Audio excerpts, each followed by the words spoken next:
Welcome to the Ages of Rock podcast with your hosts Bill Algie, Dennis Talbot, and Alan Tate. We are three guys who have one thing in common, a love of rock and roll. Our goal is to talk about all things rock. We hope you find this show intriguing, funny, and occasionally highly opinionated. Enjoy! Welcome to Ages of Rock podcast. This is episode number 57, and this week we have a guest. His name is Jason Lee McKinney, and he is the frontman for the Jason Lee McKinney Band. Good evening, Jason. How are you? I'm doing good. How about you? Pretty good. Tell us a little about yourself. A little bit about yourself. I was born a poor black child. Black child. I knew that was. Yes. I knew it. Yes. Perfect. No, I'm born and raised in Evansville, Indiana. I've not lived there in a long while, but I was born and raised. West Sider, Wrights High School graduate.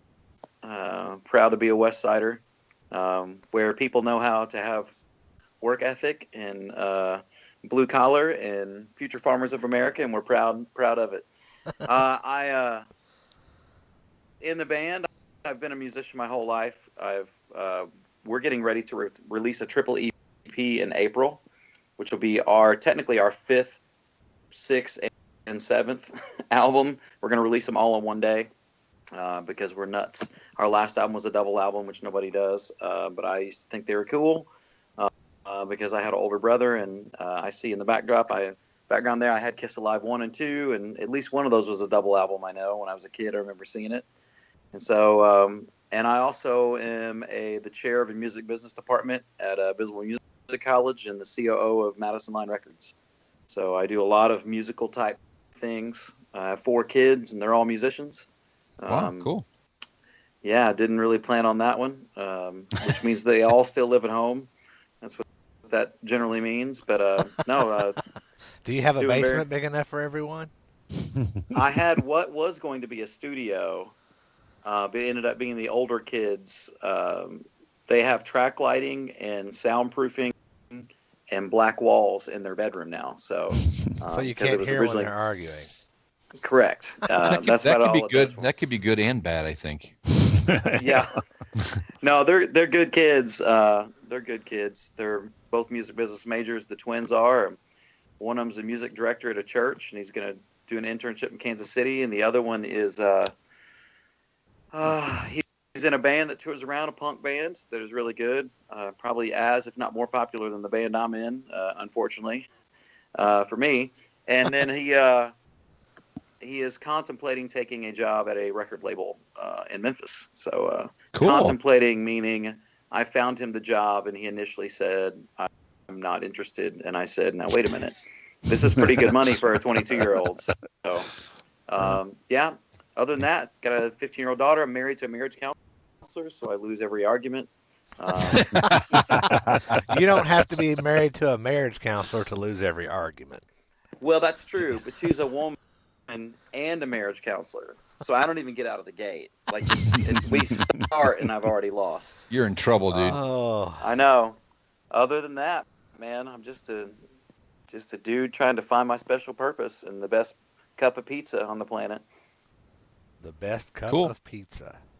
That's So another you're- The Jerk reference. So. I was gonna say you're another. I was gonna say I know that's from the Jerk too. He hates those cans. That's my favorite line in that whole movie right there. So, Jason, Uh-oh. Bill, Uh-oh. I love that picture. Look Hello, at that picture. He's Bill. like going, "Hello, I like cheese."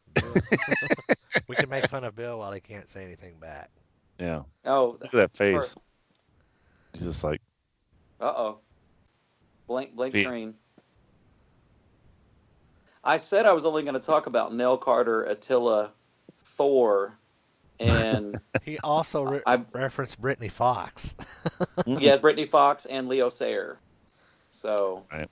because Alan, you do make me feel like dancing. I don't know if I've ever said that, but That's my positive personality coming out. it is. But only if we can dance the night away. now I feel really bad. I'm the only one that doesn't have a Jason Lee McKinney shirt on. What the hell? I can send you one. I got thousands of them in a box. You got the old school one though, Alan. I got the new school one. This is actually the shirt that you gave me the first time that I was present at Running Sound for you. Oh, okay. When Amber Alert. Bill's. I just got an Amber Alert as well. It's Bill. Actually, you missing. gave me this shirt when Benny and I first started our sound company. Yeah. That was the first night that I actually went with Benny and shadowed him. Here he Gotcha. is. Welcome back, Bill. The heck? Call me Dude, what happened, man? Yeah, You hung up dropped on out. us. Well, you know what? We got an Amber Alert, Yeah, so did we. too. and I wonder if that did not do something. We figured it was a Bill alert. Bill's went missing. It's an Amber Bach alert. It is. Sorry about that. So, Jason, I was going to ask you about your two older kids that you were talking about that were in getting their, would you say master or their MBAs? No, they're music business majors. They're just graduating. Okay, with their music bachelor. business. So yeah. So can you talk a little bit more about where are they going to school and what's is that driven because of your musical? I mean, them being around music all the time, or is that what's driving them to get that? Well, they're going. One of them's at MTSU, Middle Tennessee State University, and the other one's at Trevecca Nazarene University. Same identical majors. I just think, and both of those schools are only like 30 minutes apart. But I think being twins, they just wanted a little bit of space from one another after all those years of not having any space.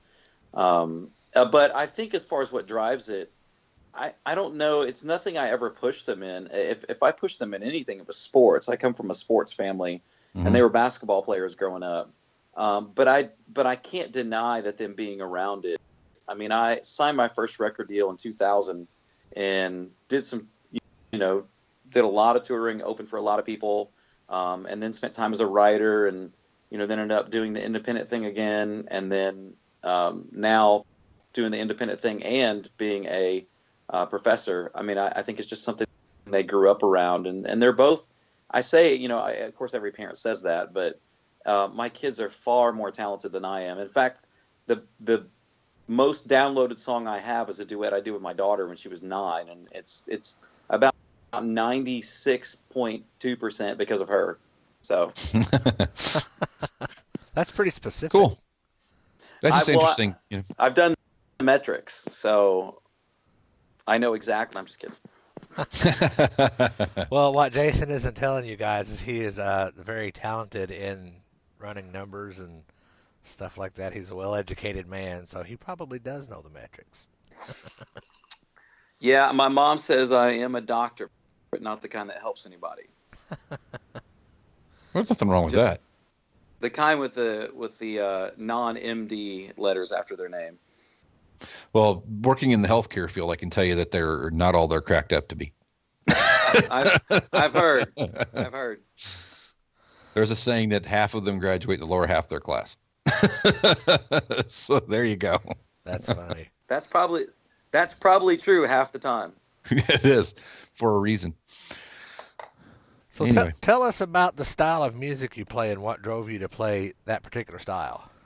Oh, well, we're kind of considered Americana, which is a catch-all for everything that's roots related.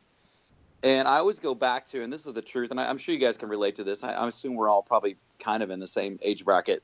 That I had my mom was really into. We are all way older than you. Oh. No, I'm 20. I'm 29. Again. Well, then you're way younger than me. So, no, but I grew up. My mom was really into like R&B, like Lionel Richie and Hall & Oates and The Temptations and Earth, Wind and Fire and Weather Report and that sort of stuff.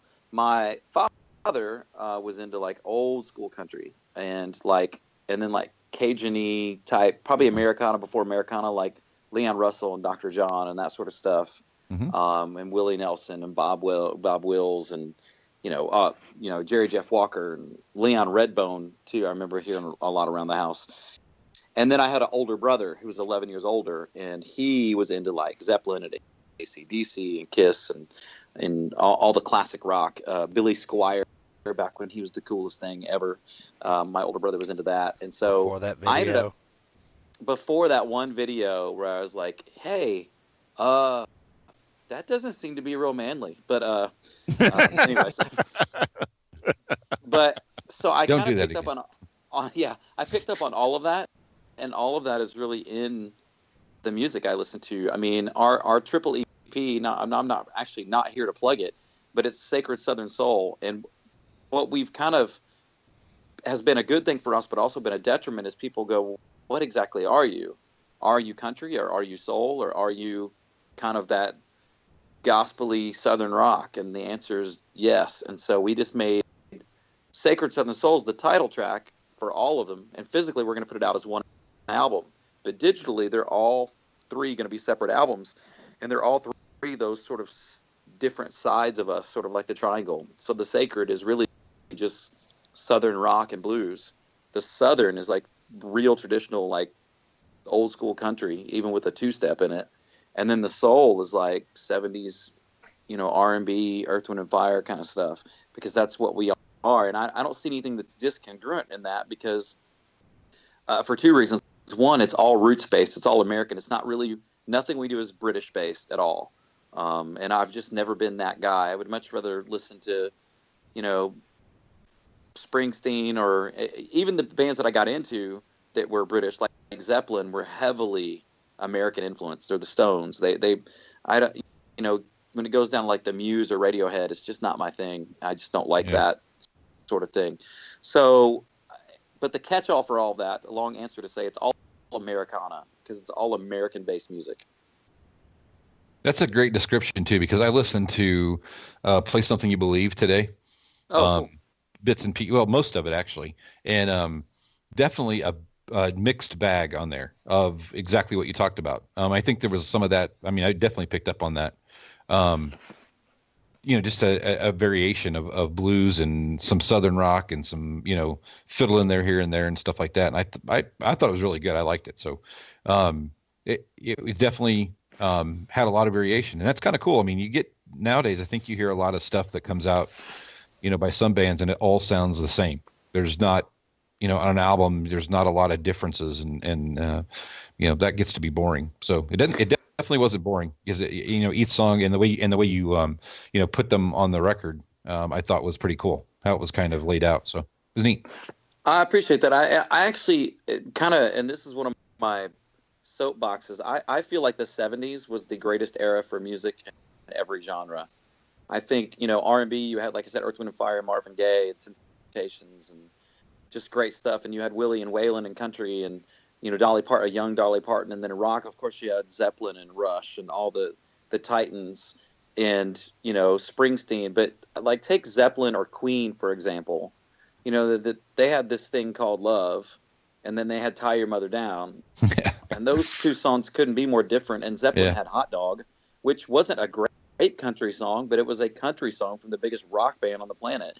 And the people weren't so worried about genre specific, because back when AM radio ruled the day, of course, back when, you would play Elton John followed by Rush, Working Man followed by, on that same station later that afternoon, some, Willie or Waylon. And so to me, I think we've gotten so homogenous that people's palates are just trained to, you're going to hear the same thing over and over and over, formula A, B, or C on rinse and repeat.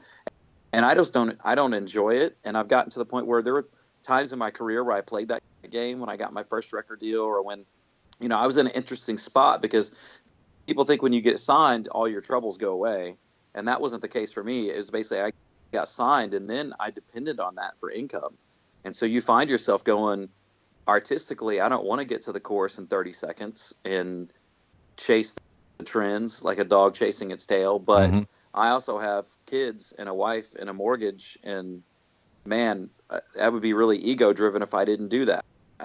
Well, the great thing about where I'm at now is I make a portion of my income off of the band, and we've gotten to do some awesome things. We tour Europe, and we're actually really big over there, and we play festivals for 25, 30,000. We're going to do a tour of the Middle East this year. We're going to be gone almost a month and play all the USO Army bases, and that's going to be amazing. And down in Texas, we do really well. But at the same time, because I'm a professor of music business, I find myself with a little more freedom to not have to chase those trends as an artist, because I can still pay my my mortgage if I don't have a hit. I don't want to not have, a record sell, but if that happens, I don't have to have it happen. So it puts you in a little different position to be able to do things like we do. And so anyway, that's why we do it, because we feel like it.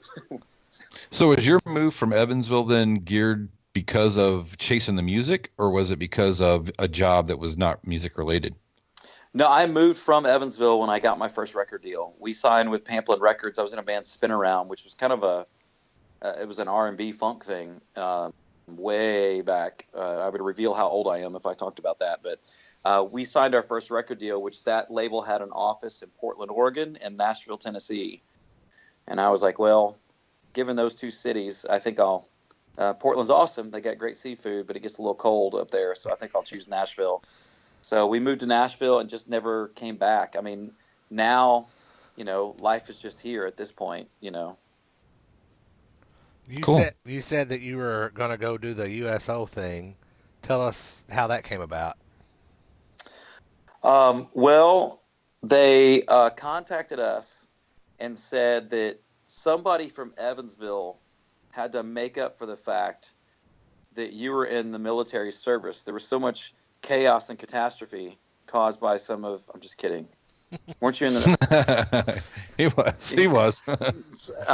No. I've been out way longer than I was ever in. Well, they're still trying to recover is what they said. No, I'm just kidding. No, we got hooked up with that through some friends of ours. And because the thing about traveling like Europe and those types of places is once you kind of get in the little circle, it's really, really, really hard to break in that circle. But once you do, you're kind of known as a band that can be trusted. They can be like that they know they're going to get a high quality show. They know they're going to get a professional band. They've heard from other, like we've been on national TV in France where they broadcast the entire show. So there's just some credibility built. So we got hooked up with it through some friends because we've done a lot of other stuff. We got into it, and I mean, it's a great thing. It pays well. It's obviously a great cause, entertaining the troops, and it takes you to places you'd never see. I mean, when would I ever go to Bahrain other than to do a show? Like, I'm not just going to choose to go there. Not a vacation destination? No, but I hear that's one of the days off we get is there, and they're like, go check out the city, and which my mother is really nervous about. Yeah, I'm sure. I feel like, though, if they can go over there and put their lives on the line for our freedom, I could probably play a few songs for them. Amen. Let me ask you. For sure. Let me ask you something about the European stuff, though. When you said something about you go over there and once you get a reputation as a good, a reputable band, and you can put on a performance, are they just that needed for? I mean, do they not have a big scene over there as far as you know what I'm trying to say? Yeah, because I mean we're not bringing people from France over here going we need some people from some good entertainment. Are they just that needed for entertainment there, or what's the? Well, obviously, if they're bringing me over, they're in some desperate times. So. No, I'm not. I didn't mean it that way either. No. I was just just being self-deprecating. But no, there's a couple things there. They do have scenes, and the scenes are large. But the most popular kind of like pop music there is what we would consider EDM. Yeah. Oh, and so they Troops have enough said. Right. And they have a fascination culturally with Americans. They hate American government. They hate American hubris, but they love our culture, and they don't get to see it very often. They don't get to have bands come over that are legitimate. They could either get some band that's terrible to come over, or they can't afford the Keith Urbans and Springsteens of the world. Sure. At least not very often. So they tend to grab a fair amount of mid-level bands, and especially if they're roots American based, because I think ever since the Beatles and Stones, there's been this, and Van Morrison, there's been this fascination with American roots music that Europe has had. And right. I can't really explain why, but it's still very much there. Got you. I was just thinking about that. I was like going, if they don't have a lot of people playing, like I said, but if it's all EDM and stuff like that, and you don't have a bunch of kids in their, basements making music, there you go. Yeah, I mean, it's interesting. And even the band, there's some bands in France that try to be country, and they are technically, but there's just parts of it they don't get. And that goes even with us. Like, when we played Poland, we played this huge festival, and they would wear raccoon hats. And they were like, it's country like you guys. It's like, yeah, I don't know anybody. Like, that Davy Crockett died a long time ago, yeah. man. I mean, you can talk about Alan Jackson, your most traditional country. I've never seen anybody in a raccoon hat ever.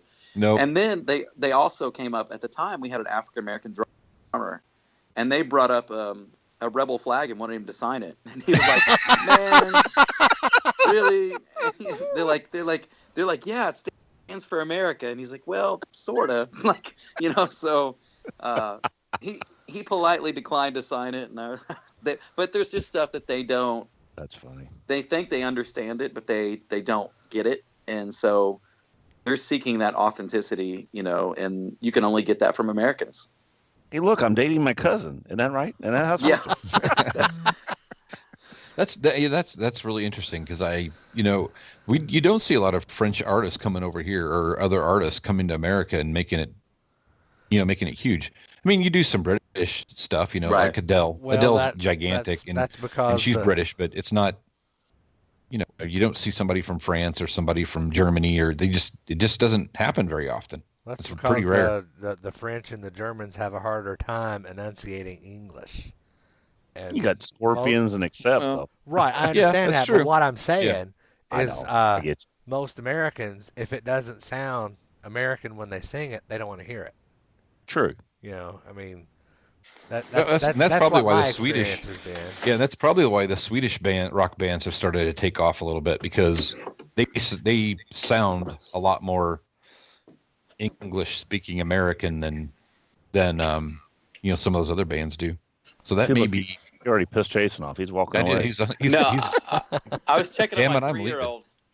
My 3-year-old is Beatles obsessed. He's actually a really good drummer for 3, but he was watching Yellow Submarine, and he got very quiet. And I was checking on what was going on, but he fell asleep. Is what happened. So He probably took a hit or something. You might want to check on him. Maybe he's watching Yellow Submarine. So at 3, is he already a better drummer than Ringo?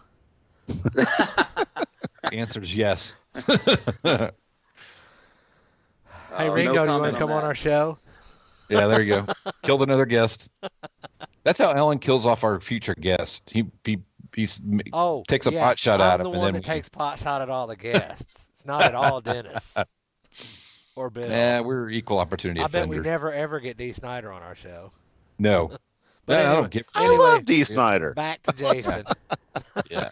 So Jason, who were your musical influences growing up then? So who did you listen to? So you said you talked a little bit about it earlier, but you said your brother listened to some 80s, some 70s rock stuff, right? So was it just a mix of that and the country stuff that kind of got you into music, or? Yeah, I mean, early on it was obviously I was the youngest, so I didn't really have control of the dial ever, so I was influenced by whatever they put on. And I mean, I heard everything from, one of the first albums I remember really getting into was, Zeppelin, and then John Cougar's American Fool. Really got into that. Remember, great album. A lot of Springsteen, and then my mom was like a Hall & Oates freak. I saw Hall & Oates when I was a kid, and Stones. I remember Sticky Fingers being in the house and getting played a lot, and my dad was obsessed with Bob Seger, so I literally have every word to every Bob Seger song at least somewhere in the back of the catacombs of my mind memorized just by sheer osmosis.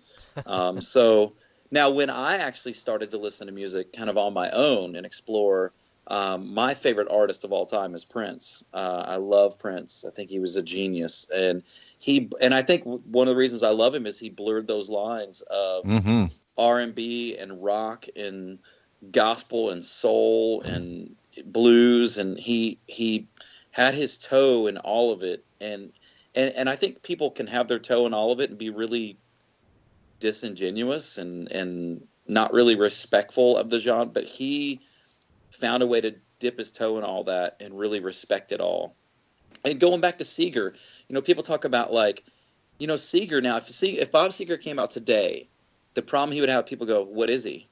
Is he country? Mm-hmm. Yeah. Is he R&B? Is he rock? Yeah. And the answer is yes. Yes. I mean, Hollywood Nights is very different than Come to Papa, which I know he didn't write, but which is very different than Shame on the Moon. I mean, and so I go back to the people like that and Tom Petty and the Heartbreakers. Damn the Torpedoes is one of the early albums I remember my brother playing a lot.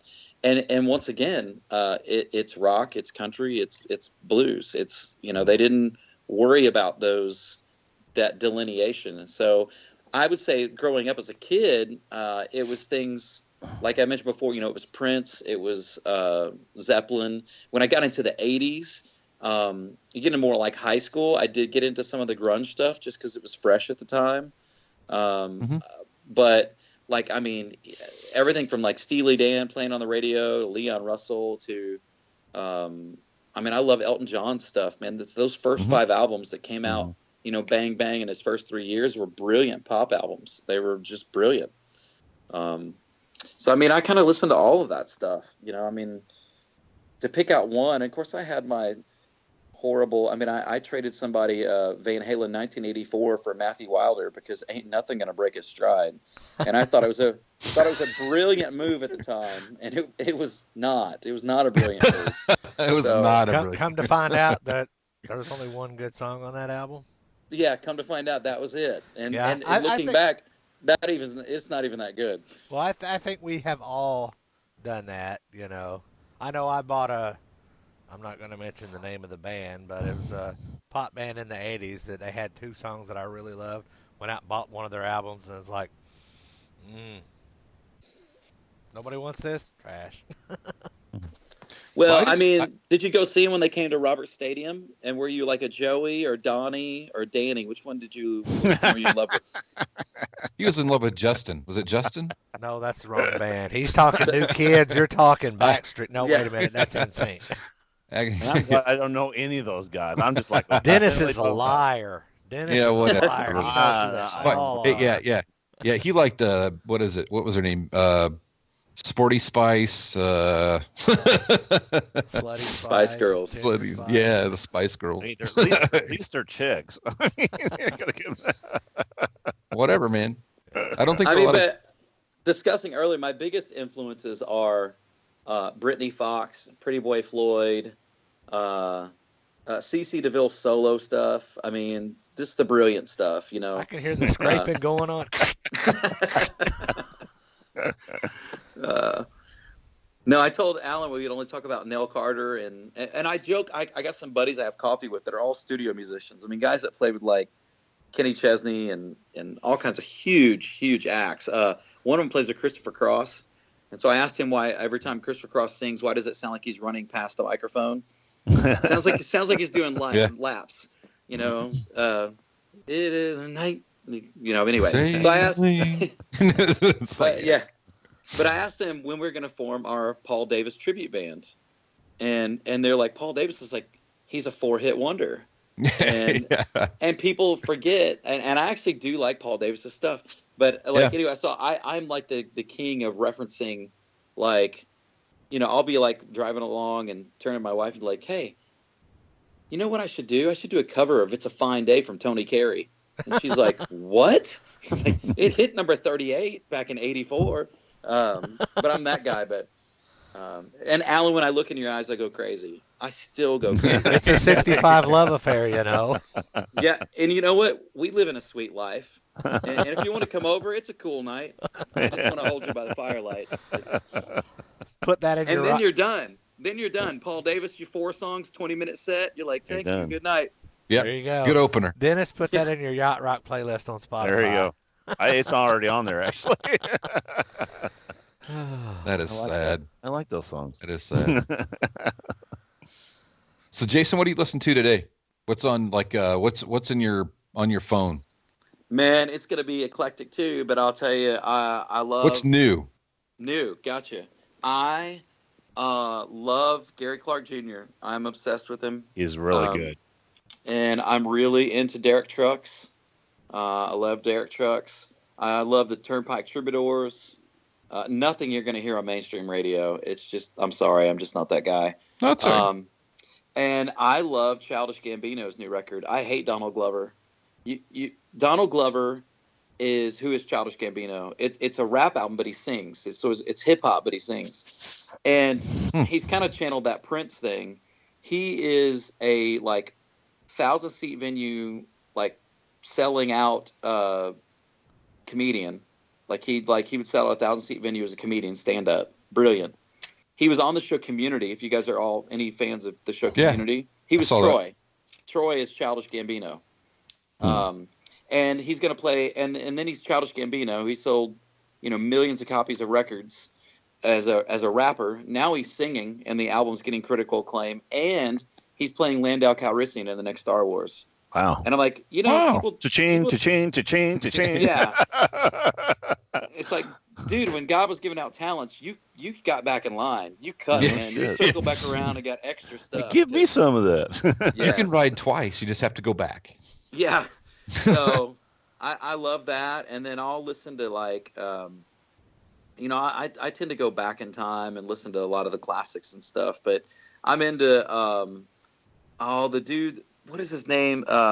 Glenn Hansard, and the guy that produces, he produced Alabama Shakes.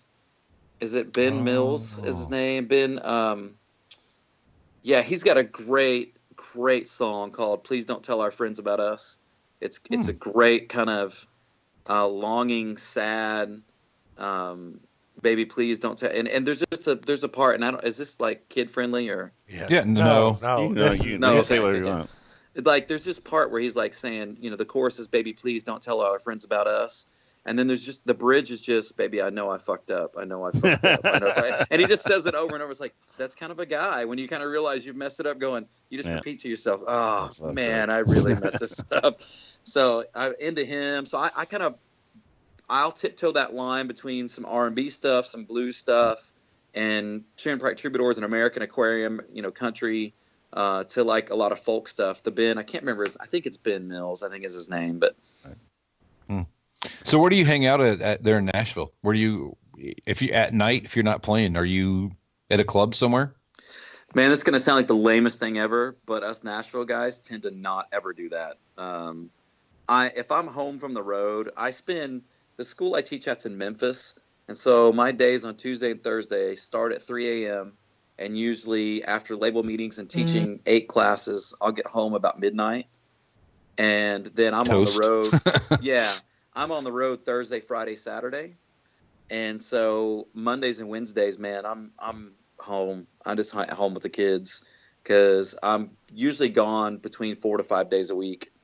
So the days I am home, not to pull the lame, I got to be dad card, but it's far more important for me to, and it's hurt me. I mean, I've definitely missed some opportunities to hang out with the right people and move things along, but man, it's just It is never lame to pull the dad card. I mean, hey, dude, we all have. Like I said, I play first, man, and don't play near as much as you do or do as much as you do. But if I got a Saturday night off and I'm not playing, I'm on the couch. New Year's Eve, I would have loved to have been on the couch. I mean, to be honest, instead of playing a smoky bar that night, I would have loved to have been on the couch. Jeez, God love you. Yeah, so I try to do the dad thing as much as I can when I'm, not working and providing. But getting back to Bill's question, if a person like us was in Nashville and not to go to the Strip and see these, your Tootsies and your crap, where is the place to go to see good? I mean, we go to the Stage. We've been in there a few times. There's some decent bands in there, and there are decent bands everywhere. I mean, I know they travel throughout the Strip down there. But to get off the Strip, where's the place to go down there? I know Exit N's not bad. I would say the two places would be the 5 Spot and the Family Wash. Okay. Those are the 5 Spot's eclectic. They have soul nights, they have rock nights, they have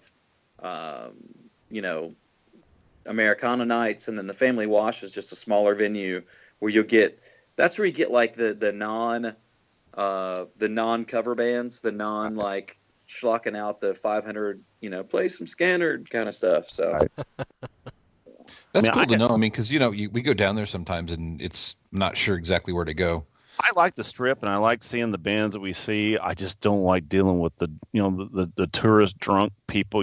First time we got in there, the first place we went to the other night, we went down. Oh, actually, we went to see Guns N' Roses. First thing I had to sit down, I got some dude, my whole beer all over me. He's 3:00 in the afternoon, he's wasted. But they're tourists. It's because you're going to get that on that Strip because it's right. That's where. And I understand the people coming in going, I've waited my whole life to come to Nashville. By God, I want to hear some Patsy Cline. Right.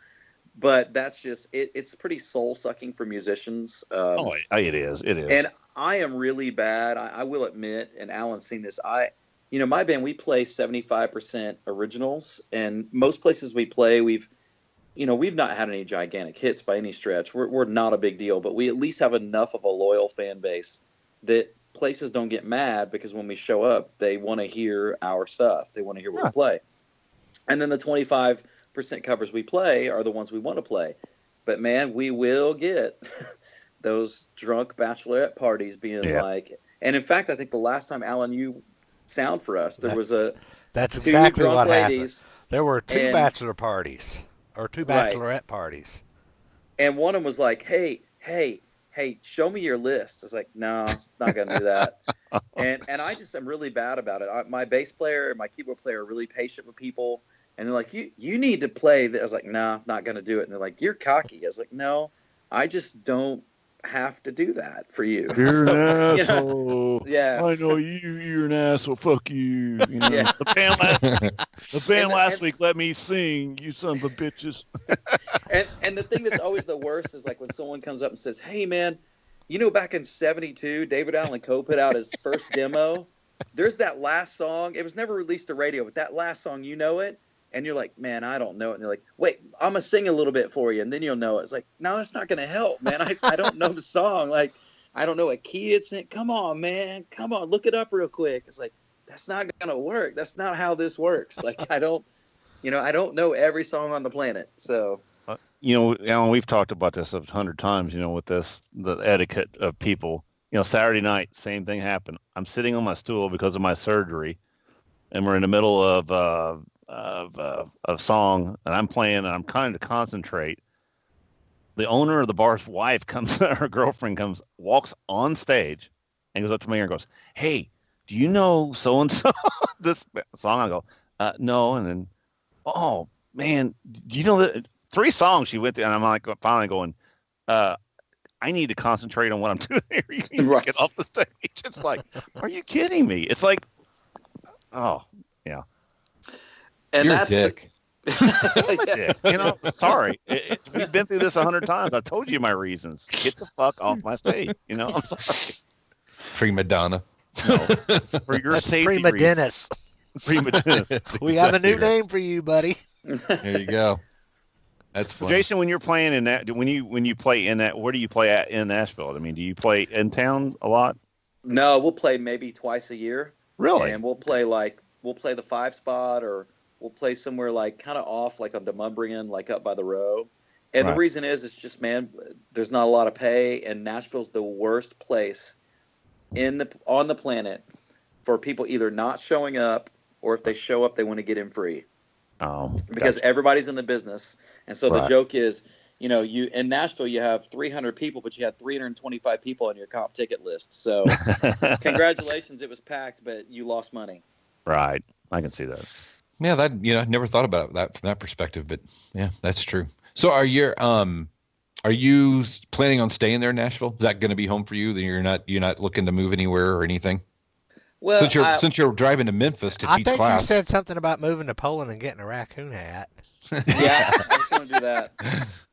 Well, the custody situation with my daughter is that if I leave Nashville, I lose custody of her. Oh, so the answer is no. Yeah, so until she's grown, she's a freshman. Until she moves out, there's no moving. After that, there's nothing tying me down. Because there's a gap between, the twins are 22, my daughter's 15, and then there's a 3-year-old. So the 3-year-old will just go wherever we go. But for small gap there. Yeah. Most people realize, they go, oh, second marriage. Yes, it is. When there's a 15-year, when there's a 13-year gap between your children, that's typically. But for a while, I guess I'm in Nashville, and we'll see. I mean, for now, I'm traveling to Memphis. I love my job. I mean, the drive does get old, but I love my job. I mean, I teach music and I run a record label for them, and they also, part of my contract is they pay for our records, and they put us, like, we record at Ardent Studios, like where ZZ Top and Little Wing was recorded, and Steve Earle. Let me mark that off of my list. So Jason, what on your record label? What kind of acts do you do? Any kind of act? Are you a certain genre, or is it open to anything, or what kind of thing do you produce?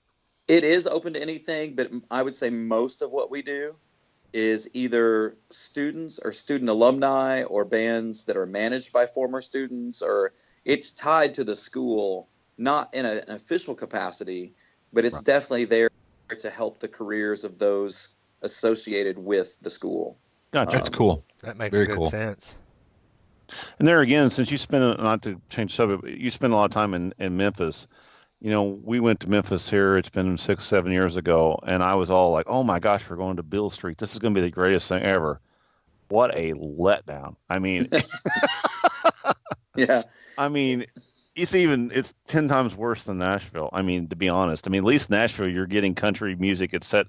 You go to Beale Street, you have to look hard for blues. I mean, it was a lot of hip hop, a lot of rap when I was down there. I don't know if it's changed since then, but it's changed a lot. I mean, really bad. It still is, but there are places you just got to go off of Madison. You go down Madison, away from downtown, right? Headed east, and you eventually get to, like, there's Lafayette's Music Room, there's Minglewood Hall. There are some really cool venues in Memphis, and Memphis is a city that's on the rebound. I mean, it's really musically growing again. That's good. That's good. The coolest thing about Ardent is I've several times got to hang out with Jody Stevens from Big Star, which to me as a music geek is like super cool, because Big Star, I don't know if you guys know who they are. I have no clue. They're like the first power pop band, and you listen to their stuff. How everyone knows them is That 70s Show theme. It's their song. It's Cheap Trick covering their song. Oh, okay. But so you listen to their stuff, you're like, oh, it sounds like every other power pop, except they were doing it in 70. Wow. So they influenced, like, they were REM's biggest influence. They were Cheap Trick's biggest influence. They were Wilco's biggest influence. They were Kiss listed them as an influence. Like, it's all these bands. And so actually they never even recouped. They lost money. But the thing that people always say about them is kind of like the same thing as Velvet Underground. Only 1,000 people bought their records, but all 1,000 of them went out and started bands. Wow. And 30 of them in the Rock and Roll Hall of Fame. So there's now actually getting to be this swell of, like, where the Big Star may be nominated to be in the Rock and Roll Hall of Fame, and they never sold any records. They just inspired, and my list is paltry compared to, like, the Rembrandts actually had a song. The Replacements, called Alex Chilton. Alex Chilton was the singer of Big Star. And so, like, Paul Westerberg and all of that, I mean, you could just go down the list of people that were influenced by them, and it's pretty crazy. I'm actually reading right now on Spotify. That's holy moly. These guys are... Yeah, they got a hell of a... I'm going to... And it's really good, and I'm going to have to check them out. Yeah, the only one that's still alive is the drummer, but I got to hang out with him, which is kind of cool. Right. That's kind of what this show's about too, though, Jason. We try to turn each other on to. Let me correct that. We try to share with each other. Keep going, big boy. Whoops, sorry.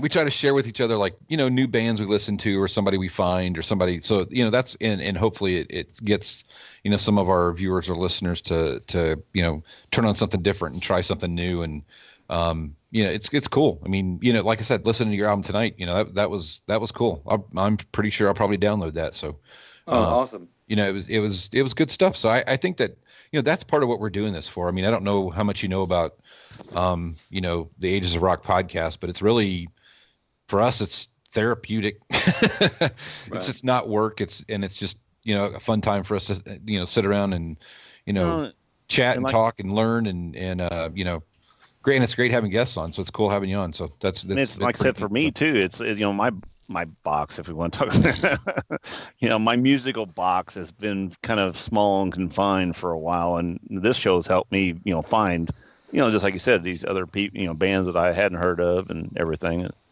It's kind of cool.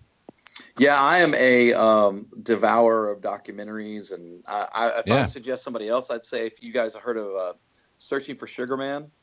Yes, I have seen that. That's really good. and he's another artist that sold like 300 copies in the United States, but was bigger than Springsteen in South Africa. And he's actually, if you listen to it now, it doesn't sound like innovative, but if you put it in your mind back to when it came out, it was really, really good.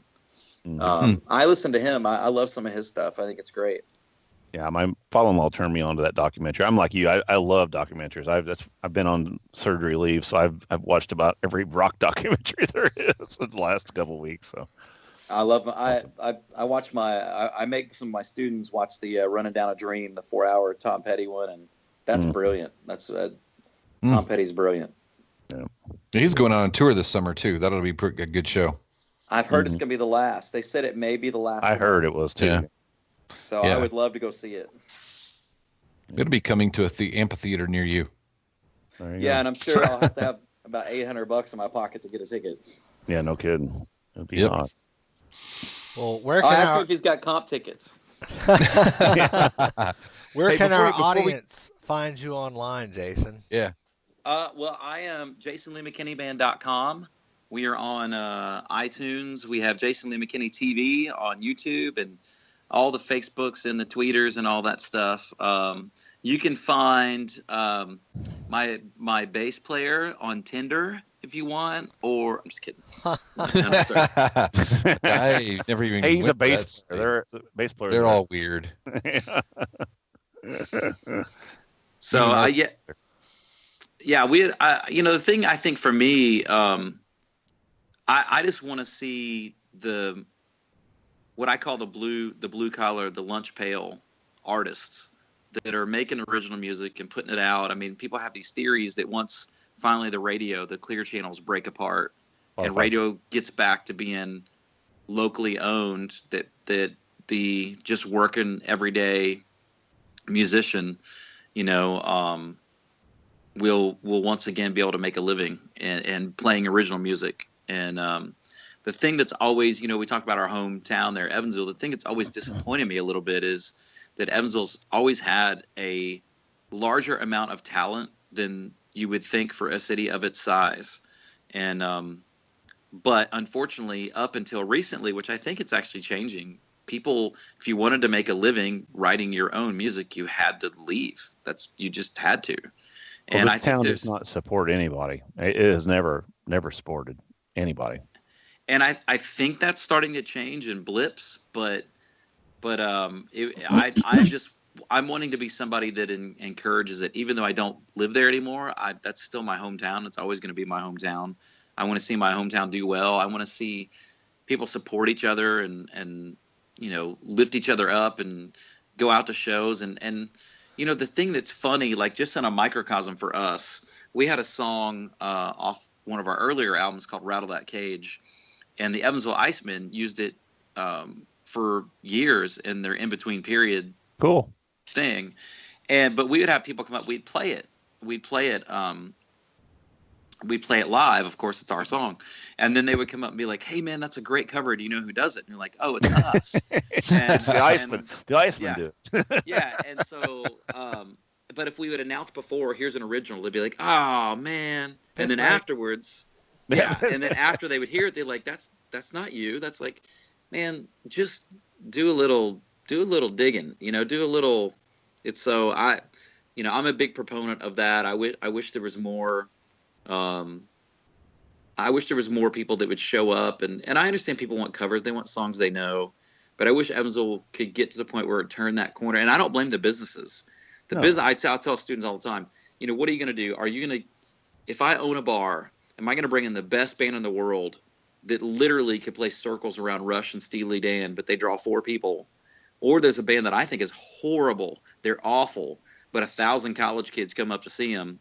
And they play Freebird. And they play Freebird. As a bar owner, I'm going with Freebird. You know, I'm going, yeah, Freebird. So it sucked. Yeah. It's really got to be a culture change, and it's kind of got to be a collective effort. And so I think that's changing, and I want to be as much a part of it as I can. Yeah. Cool. I agree. It's awesome. And Alan said I owed him a favor because he wore my T-shirt out to Wendy's the other day. So we can tell. It looks like he's got ketchup or something. Well, I wore it to McDonald's. It's got the special sauce on it. Looks like he's been through about 18,000 drive-thrus, but that's yeah, like any of us have room to talk here. Oh, it's new year, new body. You know. So, hey, Jason, I was reading your bio, and I saw a quote on here that I thought was really, really cool. And for those of guys that aren't, may not go out and read your bio, but it says, McKinney says, "I perform all out every night because all we ever have is one night, or is tonight. That one night, that on that one stage may be the only shared experience I get with a particular audience member, and I will give everything I have to make sure they remember that night for as long as they live." That is a cool quote. That is, and cool. I think that is a quote that anybody that performs on any stage should be living that. And if you're not, and you're mailing it in, do me a favor, get off the stage, go home. That's off the stage and let John or Jason come up here and play. That's right. That's a cool quote. I really mean that. So that is good. That's awesome. Good. I appreciate that. I mean, I believe that, and some nights it's hard. Some nights it's, I've had experiences where we played 2 festivals in a row for 6,000 people each, and then the very next show there was 2 people, and it's very hard to. There are definitely moments where you go, "What am I doing with my life? Why am I here?" But then you go, let me tell one short story. There was one of those nights where we played crazy old nights. Yeah, yeah. I know a band that covers that when the bass player can remember his harmony part. But no, so we were playing. It was one of those nights where it was just bad. There were 2 couples. That's all that was there. It was 2 couples, and it was like, man, what are we doing? This is ridiculous, And instead of having a beer and a half, you had 6 because you're questioning life. And we're really big about we typically don't drink when we're playing because we consider it a job. We're not prudes, but it's like, hey, I'm working a job. I don't show up intoxicated to teach my class, so I'm not gonna. But we're sitting there and we're like, gosh, this is awful. And so, but we just said, you know what? These people are here. We're gonna entertain them. I get a message a week later from one of the guys saying, and I kept calling the other guy Ethan Hawke because he looked like Ethan Hawke. So I just started talking to them like we're friends because it's like, hey, there's the band and you 4, so let's just have a conversation.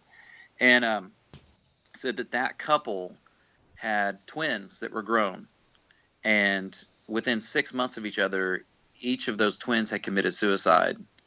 And that was the first night they had been out, and that they were in-laws, that he had seen them smile in 6 months.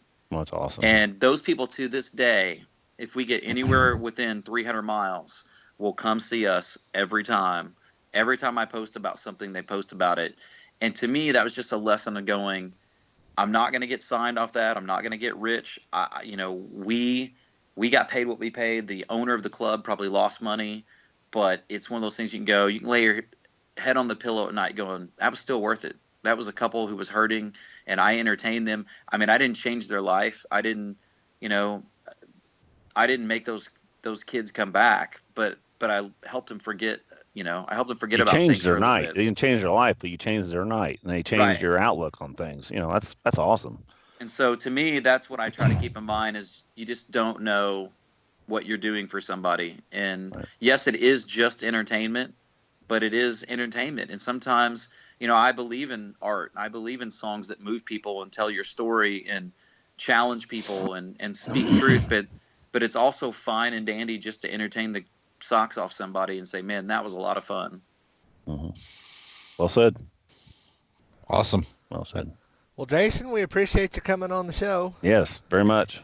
Anytime you want to celebrate the entire catalog of Nell Carter, have me back on, and we will do it. I'll also Tear it up. Free to talk about Freddie Fender, his amazing hair. Wow. Wow. Wasted days and wasted nights. I had an aunt that was really into that dude. My mom loved Freddie Fender.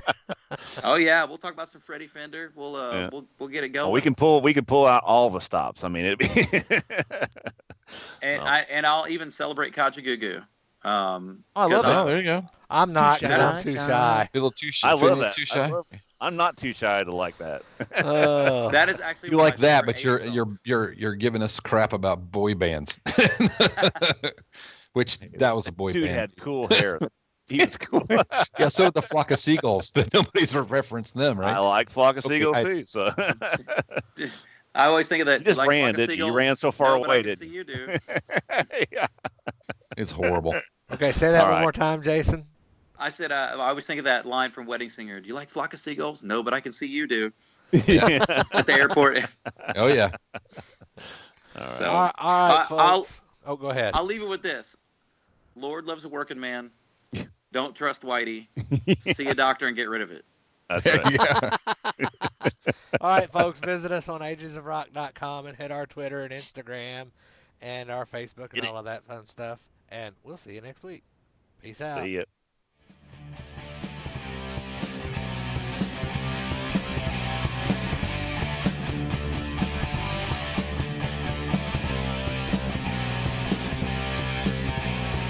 Thanks for listening to the Ages of Rock podcast. If you haven't done so already, be sure to subscribe to our YouTube channel, like us on Facebook, and most importantly, tell all your friends. Remember, you're never too old to rock. Until the next episode, peace out, folks.